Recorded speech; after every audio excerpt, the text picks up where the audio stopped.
I will now turn it over to Regent Jessica Pacheco for the University Governance and Operations Committee meeting. Do I have to use this? No, thank you very much, Chair Goodyear. Good afternoon. I call the February 5th, 2026 University Governance and Operations Committee meeting of the Arizona Board of Regents to order.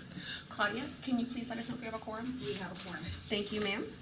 Today, the committee will convene an executive session to discuss the executive session items listed on the agenda. As a reminder, live stream of the public meeting is available on YouTube at the ABOR Live link. Riveting stuff, I'm telling you.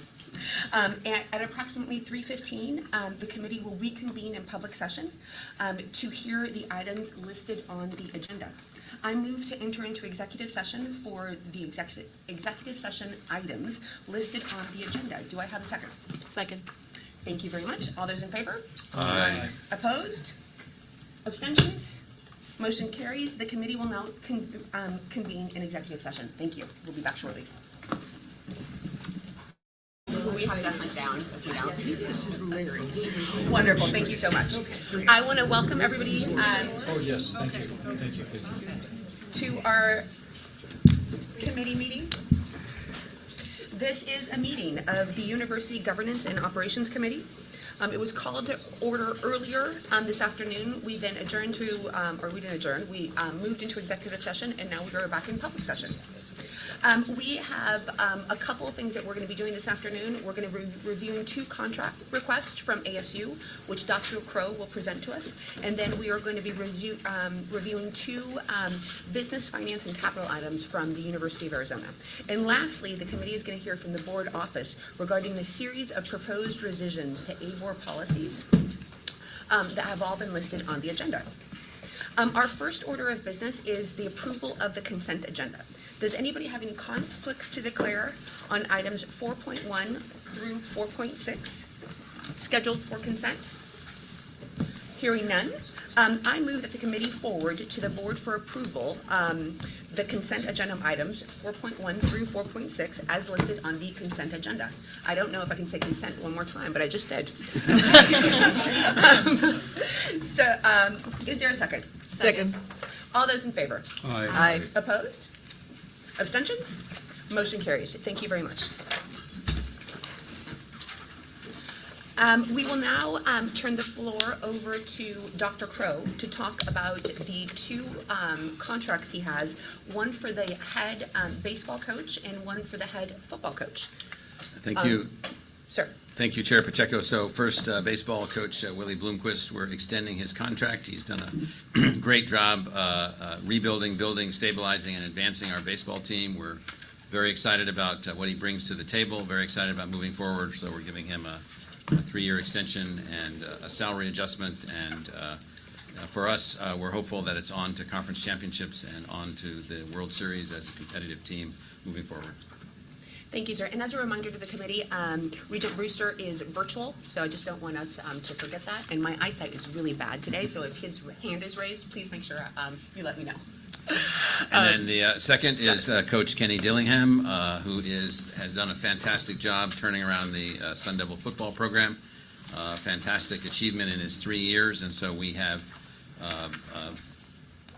advanced the model of his contract in a way where his performance, performance salary package, his base salary, all these things keep him as a stable coach for the foreseeable future. And allows him to continue the great evolution of our program. So we're very excited about his continuing to be a part of our program going forward. Thank you, sir. Are there any questions regarding these 2 contracts?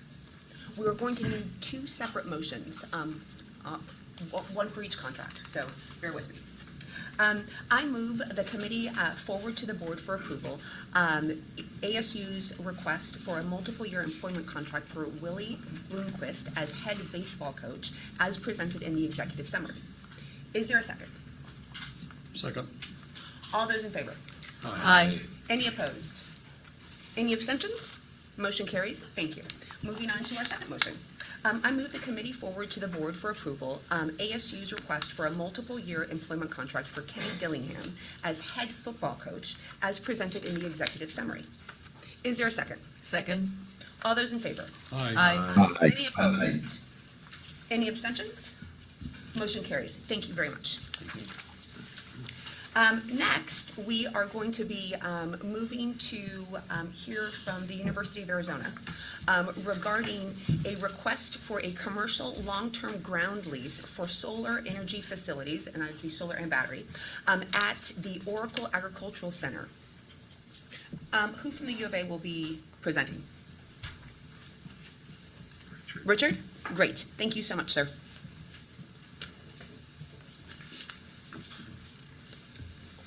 Thank you. The university is proposing to lease 616 acres of land off of Oracle Road, about 30 miles from town. It is not being used for any good purpose at this point. We have been evaluating, trying to find the highest and best use for many of the properties the university has. Vesper Solar is prepared to enter into a lease with the university whereby they would put in a 120 megawatt solar project and a 120 megawatt battery storage project. It is, major transmission lines run through the property, and it seems to be a very good use. Basically, over a 35-year period, the university would generate $25.7 million. The discounted cash flow value of that stream of revenue is greater than the market value of selling the property, and we have no buyers for the property at this time. So we're asking permission to enter into this commercial lease. Thank you, sir. Are there any questions? Please. Thank you very much, Chair. Just a comment. I strongly endorse where you're headed with this. It's a good use of the property. It builds on our renewable energy capability in the state. Texas has become the fastest moving state in the country in terms of adding renewable energy. So Arizona needs this kind of effort to move ahead. Further, it reduces the carbon dioxide effluent as a consequence of the use of renewable energy. So good job. Are there any other comments or questions? There really is no other practical use for this land, is there? There is not, no. So you're manufacturing dollars where otherwise it would just be sitting there. Absolutely. Any other comments or questions? This is an action item. I move the committee forward to the board for approval the University of Arizona's request for a commercial long-term ground lease for a solar energy facility, which includes batteries, which I think is important to have in the minutes, Jenny, at the Oracle Agricultural Center as presented in the executive summary. Is there a second? Second. All those in favor? Aye. Any opposed? Any abstentions? Motion carries. Thank you. Thank you very much, sir. And moving on to the next item, which is, sorry, I lost my notes here. No, I think that's the only item we have for right now. Do we have another item for the University of Arizona? Yeah. Okay, perfect. Thank you so much. I apologize, sir. Next, there is a request for an amended individual project and financing for a building and infrastructure enhancements and modifications for ASU. Dr. Morgan Olson from ASU will be presenting the project to us. Thank you, sir. Thank you, Madam Chair, members of the committee. So as indicated, what you have in front of you is an amendment to an existing capital project bundle. We use these bundles, which are lots of smaller projects when we have things that by themselves don't amount to a large project. And what we're doing is we're increasing the approval level for infrastructure investments in all four of our campuses in the Valley from $50 million to $95 million. And these are basically lots of things like mechanical, electrical, plumbing systems, lighting upgrades, utility infrastructure, et cetera. Not very exciting until they don't work. Then it gets exciting in a hurry. So what we've noted is that as particularly the Tempe campus ages, we're having some reliability problems, and so we wanted to increase the pace of expenditure here a little bit. We're going to do that two ways. Of the $50 million increase, $20 million is going to be cash funded from the Capital Infrastructure Fund. Some board members will remember back in about 2018 or 2019, the legislature authorized the Capital Infrastructure Fund, and it was an appropriation of state general fund revenue that was intended to approximate sales tax revenue on our projects, our higher education project. And so they made an appropriation that increases by about 2% a year. Most of that we've securitized and used to pay debt service on bonds and done larger projects, but we have accumulated a certain amount of cash, and we'd like to use $20 million of that cash, along with $30 million of capital that will be bond proceeds that we would issue, system revenue bonds. So the total increase of about $50 million. The previous approval had an impact on debt service of about 0.08%. This would add another 0.05 for a total of 0.13% debt service ratio. Not a big deal, easily manageable in our financial planning for the next few years. So with that, if there are questions, I'd be happy to address them. Thank you, sir. Are there any questions? Hearing none, this is an action item. And so I move the committee forward to the board for approval. ASU's request for an amended individual project and financing approval for building and infrastructure enhancements and modifications as presented in the executive summary. Is there a second? Second. All those in favor? Aye. Any opposed? Abstentions? Hearing none, motion carries. Thank you, sir. Now, our last item for this committee is the first reading of recommended changes to several areas of ABOR policy. The board regularly reviews policies to make sure that they remain relevant and clear. This year, the board has directed the staff to redouble its efforts under Chairman Goodyear's focus on not streamlining efficiency and effectiveness. And so we are going to be looking at several policies to have basically to either collapse them, clean them up, or just eliminate them altogether. Sorry about that. So this is the third batch of policy revisions that we've received this year, with more coming. I've invited Andrew Comrie, thank you, Andrew, to present from ABOR to give us a sense of what you're cleaning up, changing, and making better. Thank you, Chair Pacheco.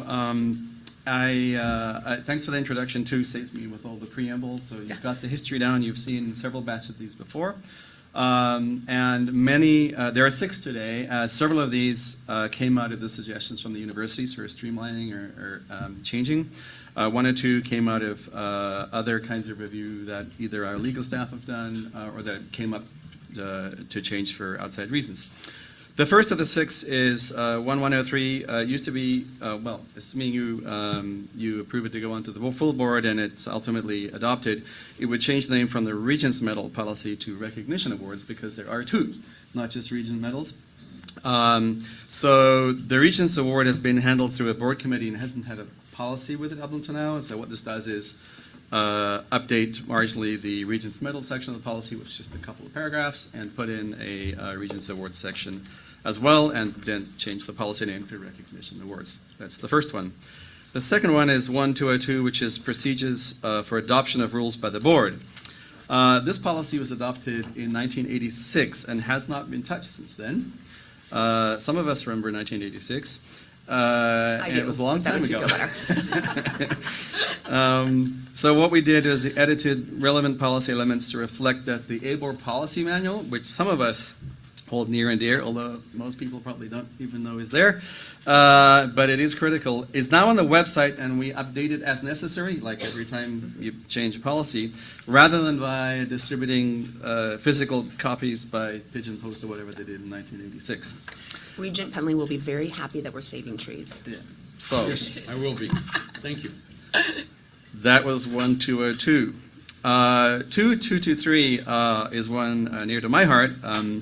This is about academic degree programs, locations, and organizational units. Every time you see a new degree program request, it's under this policy. We did a big revision. This was a 12-page document before.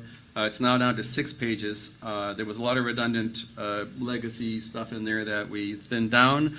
And without going into all the details, it was reviewed by the provost offices at each of the universities. They provided comments, some useful ones. And this reflects sort of everyone's agreement on what it is that we'd like to have. The actual physical changes to the policy are not particularly extensive, other than the rewrite to streamline it. It really just divides things into two, either stuff that the board has to see or stuff that goes to the executive director.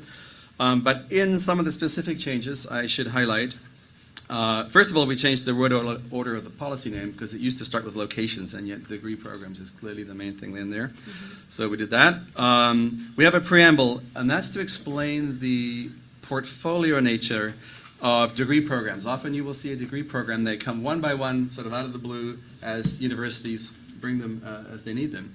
And taken out of the broader context of how universities see their degree programs, it's sometimes hard to know how they fit in. And so what we're trying to do there is provide a little preamble so that when we do see these, we can also have a discussion about where do new degree programs fit in the broader portfolio of programs that the provost spend a large part of their time managing. So that is in there. There are a couple of small edits to technical details, and then there are two aspects that we are updating that are no longer going to be board required. One is the novel combination of an existing degree and an existing location.